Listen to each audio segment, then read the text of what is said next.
Hello दोस्तों, कैसे हैं आप सब? आशा करती हूँ आप सब मौज में हो। तो आज की स्टोरी एक सच्ची घटना पर आधारित है। कहानी की शुरुआत 2006 से होती है और हम केरल के कुछ बॉयज को देखते हैं जो खुद को मंजूमल बॉयज बुलाते हैं। ये लोग आर्ट क्लब का हिस्सा है और रस्साकशी खेल कर प्रैक्टिस करते हैं। इन लोगों का सपना है कि आतम की छुट्टियों में गोवा घूमने जाएंगे, लेकिन पैसों की कमी के चलते इन्हें अपनी ट्रिप कैंसिल करनी पड़ती है। फिर इनमें से एक दोस्त कहता है कि हम लोग कोडाइकनाल जा सकते हैं, जो कि पड़ोसी राज्य तमिलनाडु में है। इसके बाद सारे दोस्त कोडाइकनाल की ट्रिप को फाइनल करते हैं।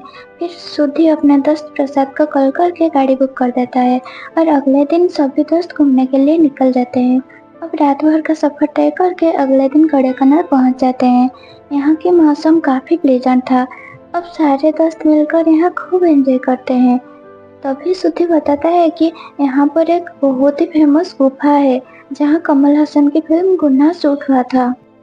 जिसके बाद सब गुन्हा के पहुँचते हैं और देखते हैं कि यहाँ पर काफी सारे टूरिस्ट पहले से मौजूद है।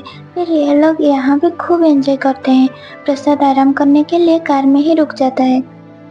तभी सुधी बताता है कि असली केव तो नीचे है जहाँ टूरिस्ट को जाना मना है, लेकिन मैं एक बार पहले जा चुका हूँ और कमल हसन की फिल्म गुना भी वही शूट हुआ था। फिर ये तीन टूरिस्ट को भी गुफा के नीचे से ऊपर आते हुए देखते हैं और उसके बाद ये लोग भी गुफा के नीचे की तरफ जाने लगते हैं। सुभाष कहता है कि फॉरेस्ट वाले तो हमें पकड़ में ही पागल बना रहे थे, जबकि असली केव तो नीचे है। तभी ये लोग देखते हैं कि पत्थरों पर बहुत सारे नाम लिखा होता है। इससे जाहिर था कि इनसे पहले भी यहाँ बहुत सारे लोग आ चुके हैं। फिर शिशु भी यहाँ मंजूमल बॉयज लिखता है और ग्रुप फोटो लेने के लिए सभी दोस्तों को बुलाता है। तभी सुबह अचानक एक गड्ढे में गिर जाता है। इसका ऊपरी हिस्सा पत्तों से ढका था। फिर सब लोग सुभाष को आवाज देकर ऊपर आने के लिए कहते हैं, लेकिन उन्हें नीचे से कोई रिस्पॉन्स नहीं मिलता। अब सभी को लगता है कि शायद सुभाष हमारे साथ मजाक कर रहा है, क्योंकि वो अक्सर ऐसा करता रहता था। तभी गड्ढे के अंदर से बहुत सारे चमगादड़ निकलते हैं और सबके सब काफी डर जाते हैं। वही गड्ढे के अंदर काफी अंधेरा था और कुछ भी दिखाई नहीं दे रहा था। जिसके बाद शुद्धि कैमरा के फ्लैश को ऑन करता है, लेकिन इसका कोई फायदा नहीं था। तभी एक पत्थर फिसलकर गड्ढे में गिर जाता है। इसकी आवाज से साफ पता चल रहा था कि गड्ढे की गहराई बहुत ज्यादा है। वही पीछे खड़ा अभिलाष इस बात से सदमे में जा चुका था। वह कहता है कि सुभाष चला गया, वह और कभी वापस नहीं आएगा। इसके बाद वो भी गड्ढे की तरफ भागता है। उसका ऐसा बिहेव देखकर सब लोग बहुत ज्यादा डर जाते हैं। फिर सिजू उसे पकड़कर ऊपर ले जाता है। तभी एक टूरिस्ट गाइड नीचे आता है। वो इन लोगों का चिल्लाने का आवाज सुन ली थी। तभी ये लोग उस गाइड को बताते हैं कि हमारे एक दोस्त इस गड्ढे में गिर गया है, प्लीज उसे बाहर निकालने में हमारी मदद करो। ये गाइड बताता है कि इस गड्ढे को शैतान का गड्ढा कहते हैं और एक बार जो इसके अंदर चला जाए वो कभी वापस नहीं आता। अच्छा यही होगा, तुम लोग भी यहाँ से चले जाओ। फिर इनमें से कुछ लोग मदद के लिए ऊपर जाते हैं। तभी कैमरामैन बताता है कि तुम लोग फॉरेस्ट गार्ड के पास जाओ, वही तुम्हारी मदद कर सकता है। फिर ये लोग फॉरेस्ट गार्ड के पास जाते हैं, लेकिन तब तक वो जा चुका होता है। फिर वे लोकल आदमी से मदद मांगते हैं, लेकिन वो आदमी भी साफ साफ मना कर देता है और कहता है कि तुम उस गड्ढे के बारे में कुछ नहीं जानते। अच्छा यही होगा, तुम लोग भी अपने गाँव लौट जाओ। अगर पुलिस यहाँ आ गई तो बहुत बड़ा पंगा हो जाएगा। लेकिन उसके बेटी बार बार कहने पर वह आदमी इनको मदद करने के लिए मान जाता है और कैब में जाता है। वही तीन लोग मदद के लिए पुलिस स्टेशन जाते हैं। फिर वो लोकल आदमी सबको एक एक नींबू देता है और कहता है कि यह जगह वैसा नहीं है जैसे तुम सोच रहे हो। तभी अचानक वहाँ बारिश होती है, जिसकी वजह से गुफा में पानी भरने लगता है। इधर प्रसाद और बाकी तीन लोग स्टेशन पहुँचते हैं और बताते हैं कि उनके एक दोस्त गुना कैब में गिर गया है।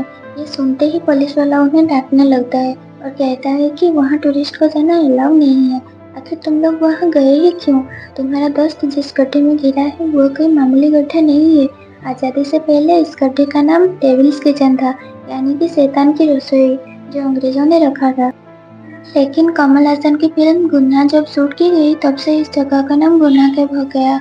गवर्नमेंट रिकॉर्ड के हिसाब से 13 लोग इस गड्ढे में अब तक गिर चुके हैं और एक बार जो इस गड्ढे में गिरा वो कभी वापस नहीं आया, यहाँ तक कि उनकी लाश भी नहीं। लोगों का कहना है कि गड्ढा लगभग 900 फीट गहरा है। ये एक ऐसी अंधेरा गड्ढा है जिसके अंदर ना ही हवा जा सकती है और ना ही रोशनी।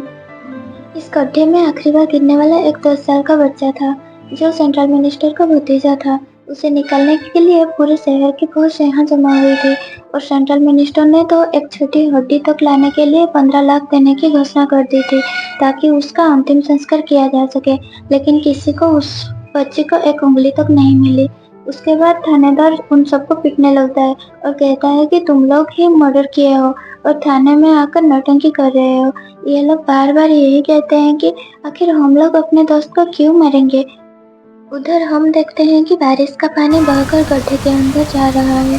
पानी को रोकने के लिए ये लोग पूरी कोशिश करते हैं। तभी फॉरेस्ट गार्ड आकर सभी को जाने के लिए कहता है, लेकिन ये लोग पानी को रोकने के लिए गड्ढे के चारों तरफ लेट जाते हैं, ताकि पुलिस को आने तक सुभाष को बचाया जा सके। वही थानेदार काफी स्ट्रेस में था, क्योंकि मीडिया वालों को भी इस इंसिडेंट के बारे में खबर मिल चुकी थी।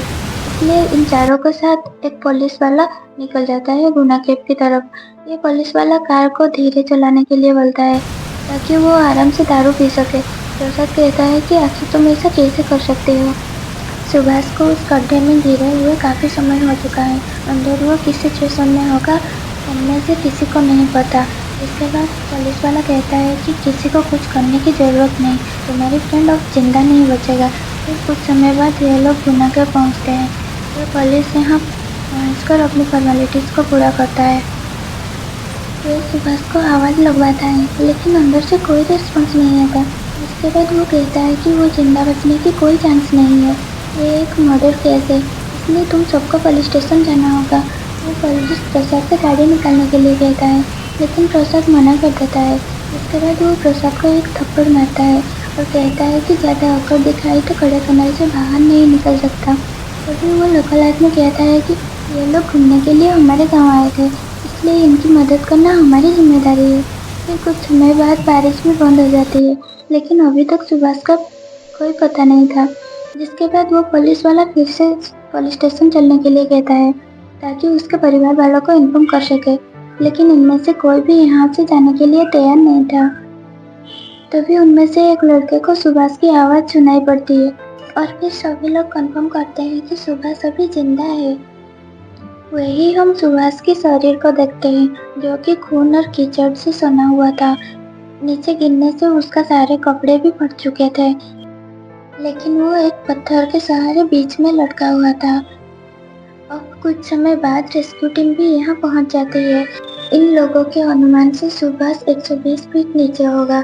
जिसके बाद ये लोग एक रस्सी को नीचे छोड़ते हैं और कहते हैं कि इस रस्सी को पकड़कर ऊपर आ जाओ, हम तुम्हें खींच लेंगे। लेकिन सुभाष ऐसी सिचुएशन में नहीं था कि वो रस्सी को पकड़ सके। काफी देर कोशिश करने के बाद भी रेस्क्यू टीम सुभाष को बाहर नहीं निकाल पाते। एक ऑफिसर कहता है कि रस्सी डालने का कोई फायदा नहीं है, क्योंकि उसका आकार सीधा नहीं है, शायद जिसकी वजह से रस्सी सुभाष तक नहीं पहुंच पा रही है। इसके बाद पुलिस वाला एक सिपाही को नीचे उतरने का ऑर्डर देता है, लेकिन कोई भी केव में उतरने के लिए तैयार नहीं था। इन्हें डर था कि हममें से कोई नीचे गया तो जिंदा बाहर नहीं आ सकता। तभी कुट्टन कहता है कि मैं गड्ढे में उतरने के लिए तैयार हूँ। सभी लोग समझते हैं कि वहाँ जाने में खतरा है। कुट्टन कहता है कि किसी को तो नीचे जाना ही होगा, अगर तुम लोग नहीं जाओगे तो मैं अपने दोस्त को बचाने के लिए गड्ढे के नीचे जाऊंगा। जिसके बाद पुलिस वाले उसे केव में जाने के लिए मान जाते हैं। ये लोग उसे केव में जाने से पहले नोट बांधना सिखाते हैं, ताकि वो सुभाष को रेस्क्यू कर सके। अब धीरे धीरे कुट्टन को केव में उतारा जाता है। कुट्टन नीचे जाने के बाद देखता है कि वो गड्ढा वाकई में टेढ़ा मेढ़ा था। हालांकि कुट्टन को भी बहुत ज्यादा डर लग रहा था। अभी 120 नीचे जाने के बाद रस्सी खत्म हो जाती है, लेकिन सुभाष अभी भी नहीं मिला था। और 120 फीट से भी ज्यादा नीचे गए तो ऑक्सीजन की कमी हो सकती है और खतरा बढ़ सकता है। इसलिए पुलिस वाले कुट्टन को वापस ऊपर खींचने लगते हैं। तभी कुट्टन बताता है कि मुझे सुभाष की आवाज सुनाई दे रही है, इसलिए रस्सी को और नीचे करना होगा। अगर तुम लोग मुझे ऊपर खींचोगे तो मैं अपनी कमर में बंधी रस्सी को खोल दूंगा। जिसके बाद पुलिस वालों को कुट्टन की बात माननी पड़ती है। फिर ये लोग रस्सी जोड़कर कुट्टन को और नीचे उतारते हैं। तभी वहाँ की लोकल आदमी बाकी दोस्तों को हौसला बढ़ाता है और कहता है कि डरने की कोई जरूरत नहीं है। भगवान की कृपा से बारिश का पानी अंदर गया है, इसलिए वहाँ ऑक्सीजन भी होगा। वही कुट्टन जब नीचे उतरता है उससे सुभाष भी दिखाई देता है, जो कि काफी जख्मी हालत में एक पत्थर के ऊपर पड़ा था और उसका पूरा शरीर खून और कीचड़ में सना हुआ था। वो अपने हाथ पैर भी नहीं हिला सकता था। फिर कुटन उसे रेस्क्यू करने के लिए रस्सी बांधता है, लेकिन सुभाष कुटन को नहीं पहचान पाता और वो बेहोश होकर रस्सी से नीचे लटक जाता है, जिसके चलते रस्सी ऊपर से नीचे छूट जाती है। लेकिन जैसे तैसे करके ये लोग रस्सी को खींच लेते हैं और एक रेस्क्यू वाला गिरते गिरते बचा था, जिसके बाद सारे दोस्त मिलकर उस कुटन को और सुभाष को ऊपर खींचते हैं। वही सुभाष बेहोश में था, जिसे संभाल पाना कुटन के लिए भारी मुश्किल हो रहा था, लेकिन वह हार नहीं मानता और ये लोग सुभाष को रेस्क्यू करने में कामयाब हो जाते हैं। सारे दोस्त सुभाष को जिंदा देखकर काफी इमोशनल हो जाते हैं। उसका शरीर ठंड से कांप रहा था, तभी वहाँ की लोकल सुभाष को आशीर्वाद देते हैं और कुछ लोग उसके पैर छूते हैं, क्योंकि वो पहला इंसान था जो कि उस गुफा के अंदर से बाहर निकला था। जिसके बाद इलाज के लिए पास के क्लिनिक ले जाया जाता है, जहाँ कुट्टन और सुभाष को फर्स्ट एड दिया जाता है। तभी वहाँ की डॉक्टर कहते हैं कि सुभाष को बड़े हॉस्पिटल में ट्रांसफर करना होगा, उसकी हालत काफी नाजुक है। फिर ये लोग अपने ही होम टाउन में सुभाष का इलाज करते हैं, लेकिन इन्होंने इस इंसिडेंट के बारे में किसी को कुछ नहीं बताया था। ये लोग उसके घर वालों को बताते हैं कि एक गड्ढे में गिर गया था और हम देखते हैं कि सब लोग अपने काम में लगे हुए हैं और सुभाष को अभी भी गुफा में गिरने का सपना आता है और वो ठीक से सो नहीं पाता। और कमल हासन की सॉन्ग को एक टीवी पर दिखाते हुए इस मूवी का एंड होता है।